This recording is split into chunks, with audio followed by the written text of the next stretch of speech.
तो इसलिए मंजिल पता करने के लिए दृष्टिकोण से होना जरूरी है। और दृष्टिकोण सही होगा तो रास्ता सही होगा, और रास्ता सही होगा तो चलेंगे भी सही, है ना। मान लीजिए कि ड्राइवर है, अब गाड़ी चलानी तो आती नहीं, अब कहते हैं कि मुझे गाड़ी चलानी आती, तो क्या होगा, है ना। पहली घरों में ना गाड़ी चलानी नहीं आती और गाड़ी को ड्राइव करने लगेगा, फिर क्या होगा, एक्सीडेंट तो होगा, कहीं ना कहीं तो ब्रेक आएगा, एक्सीडेंट हो जाएगा, और हो जाएगा। तो छोटा सा काम जो किया है मैंने आपको उसके बाद अपलोड आप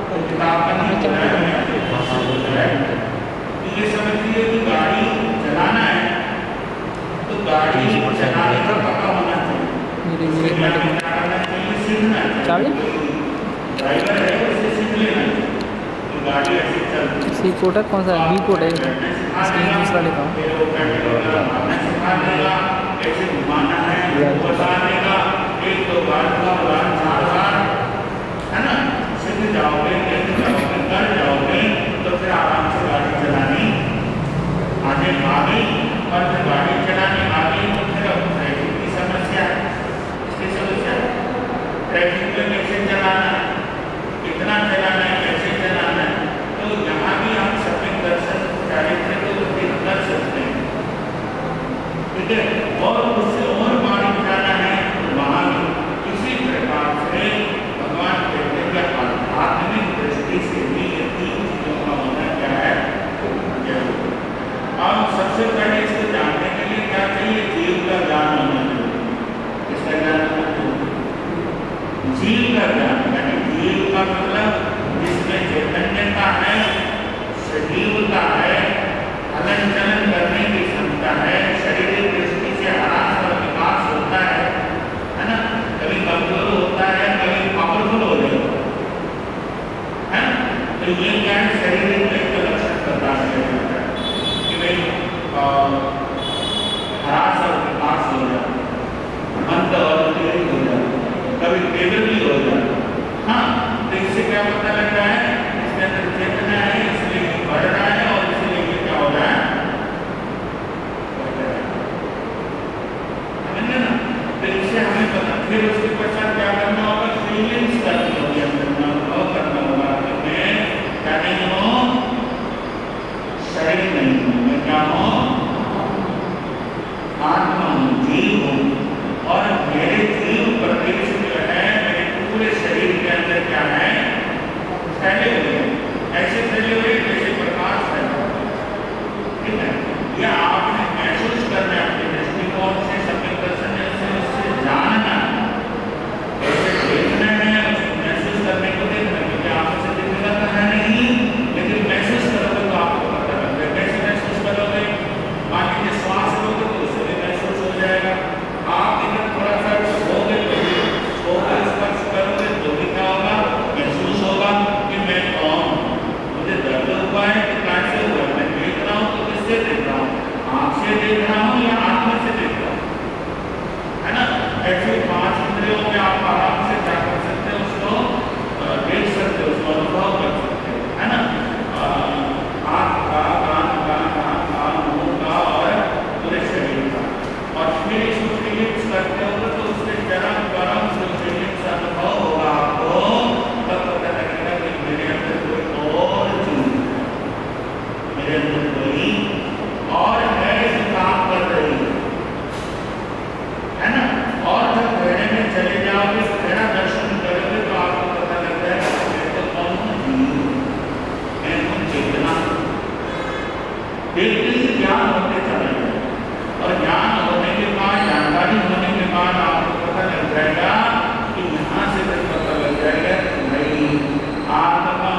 एक जानकारी ये हो जाएगी कि भाई चढ़ने के बाद मोक्ष मिलेगा।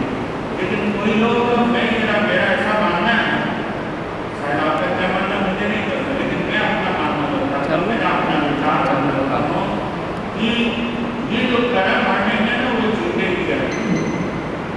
लोगों का मानना मोक्ष मरने के बाद ही नहीं है। क्या मानते हैं लोगों की जो धारणा है मरने के बाद मोक्ष मिलता है। इसलिए रामबाग संसार घाट में लोगों ने क्या बोलते हैं मोक्ष द्वार। ये तो एक शरीर छोड़ के दूसरे शरीर में जाने की प्रक्रिया है, लेकिन असलियत में आती है। लेकिन कर्म मुक्ति कब होगी? जब आप धन धाती करोगे, संपूर्ण केवल ज्ञान यानी ज्ञानवर्णीय कर्म, ज्ञान में लगा आवरण है वो संपूर्ण अपने आप दर्शनावली दर्शन माने देखना, कर्म में जो देखने की जो आत्मा में जो क्षमता है, आत्मा में जो देखने की क्षमता है, आवरण के कारण वो संपूर्ण नहीं देख पाता, नहीं महसूस कर पाता। यदि वो आवरण संपूर्ण हट जाए तो संपूर्ण क्या कर सकता है? देख सकता है। केवल ज्ञान का विषय चली है ना।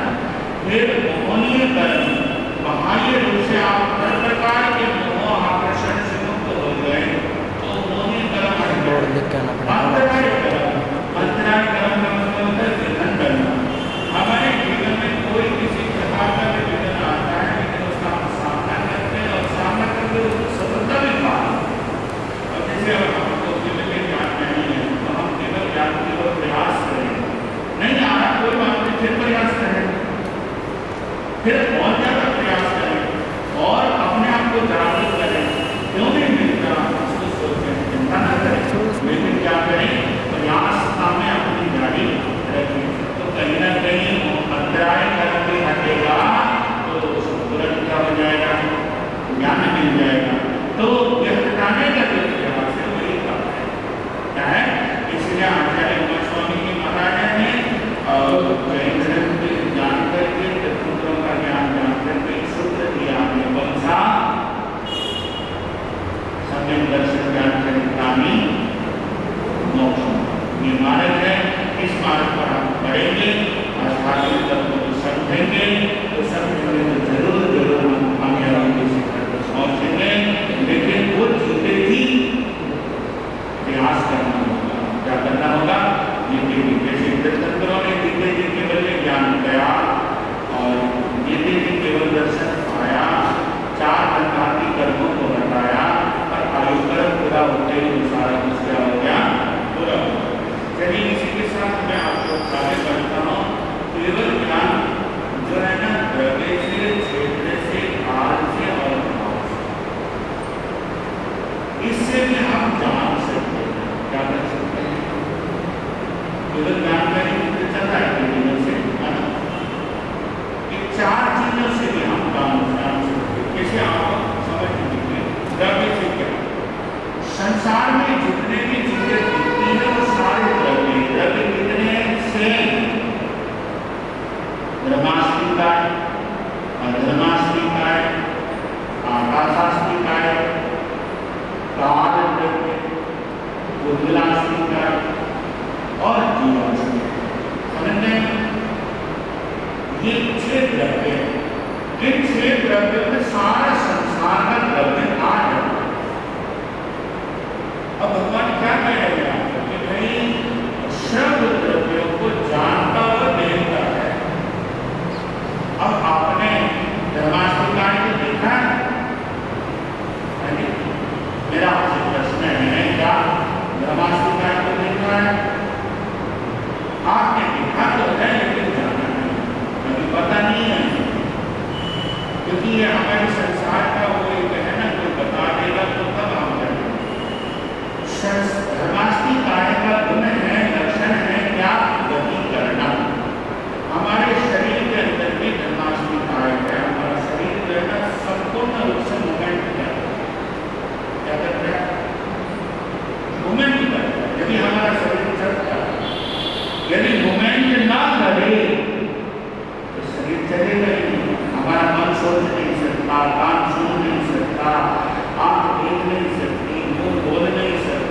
चलते थे।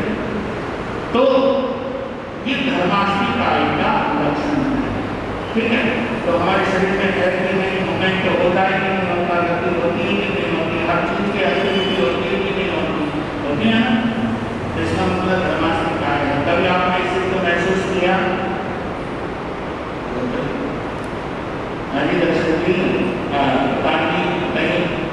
मोमेंट करता है, इसका मतलब हमारे अंदर में क्या है, हमारे शरीर में बोलिए क्या है, धर्माष्टमी काल नाम का द्रव्य है। क्लियर हो गया है ना।